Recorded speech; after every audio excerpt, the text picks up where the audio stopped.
Philosophers have a term, essentialism, that is about understanding things in this world. It goes like this. There are certain qualities to everything in the world that make it unique so that it is different from everything else in the world. This is a philosophical concept that is at the core of reflecting on the universe, and really it goes as far back as Aristotle and Plato and the ancient Greeks. Though it's also a concept that we don't often think about in the modern world and don't tend to wrap our minds around. Thomas Cathcart and Daniel Klein, a pair of modern philosophers, have a little riddle they use to tease out the idea of essentialism. It goes like this. Why is an elephant large, gray, and wrinkled? Because if it was small, white, and smooth, it would be an aspirin. Get it? Being large, being gray, being wrinkled, these are essential qualities that make an elephant an elephant. And all of this begs a rather unique question. What are the essential elements or qualities that make a church a church? That's something I've had to wrestle with over the last few months as we've lived through the coronavirus outbreak. We've had to think about, since we can no longer meet and there are limitations on what we can do together, what are the essential things to keep going? And then as we approach very soon that moment of being able to open up again and reconnect, at least in a limited way, what are the essential things we want to carry forward?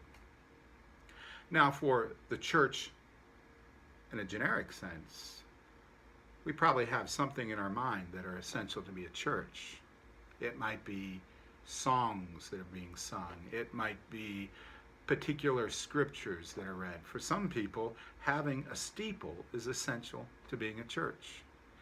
But I'm more interested in what do we think are the essentials for First United Methodist Church of Holland to be a church. That's the conversation we're going to start this Sunday with our worship series called Mosaic.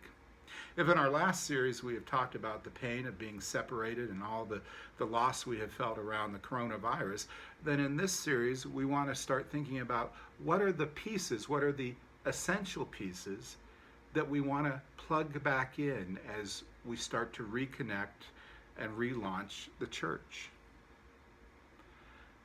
I suspect, just like that generic concept of church, a lot of us have an idea in our mind of what those essential pieces are.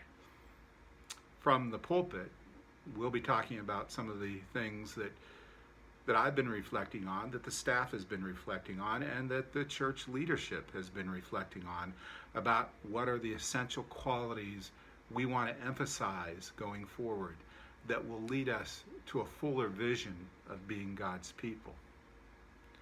Our scripture for this Sunday is James chapter 2, verses 14 through 18.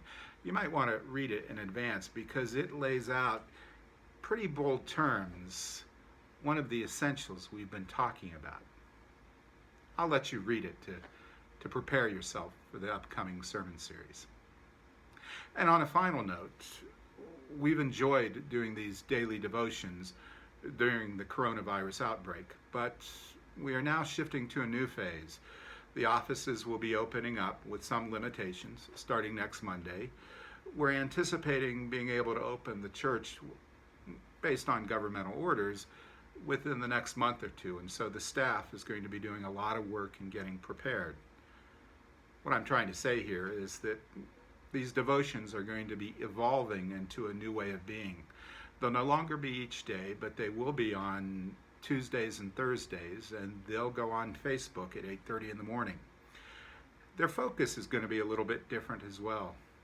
So far, we've kind of talked about a variety of things that we who've given the devotions are passionate about. But going forward, they're going to focus specifically on the upcoming week's message. Think of them as little primers to get your mind and your spirit set for deeper reflection in Sunday worship. So, we thank you for your support of these devotions, for your ongoing support of the church. And like you, we're getting excited about reconnecting, because that is one thing that we all agree is essential to the church. God bless.